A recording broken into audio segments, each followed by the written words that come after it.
جن اور بھوت کی موجودگی کے بارے میں اکثر لوگ یقین رکھتے ہیں، اس بارے میں حضور کا کیا موقف ہے؟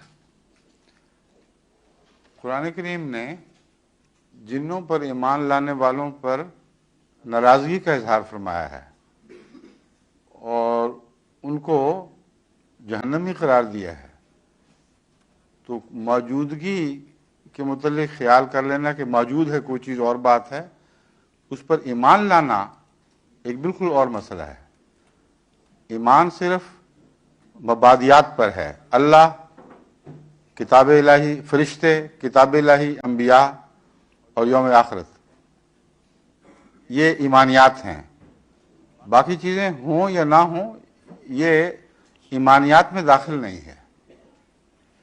دوسری بات یہ ہے کہ جن کے معنی کیا ہیں، جب تک آپ جن کے معنی نہیں کریں گے اس وقت تک اس کی بحث چھڑ ہی نہیں سکتی کہ جن ہیں تو کیا ہیں۔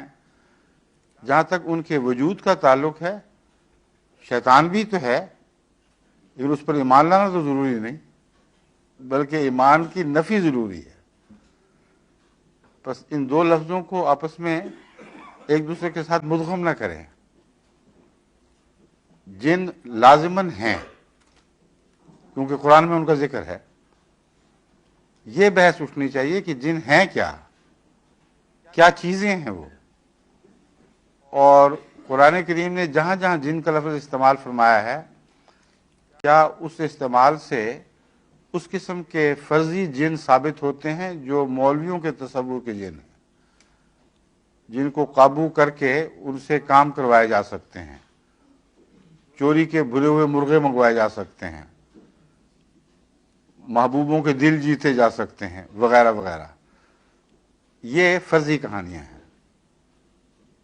جن ایک حقیقت ہے، مگر قرآن کریم نے جہاں جہاں جس محل اور موقع پر اس حقیقت کو بیان فرمایا ہے، اس سے زیادہ ہمیں آگے جانے کی ضرورت ہی کوئی نہیں۔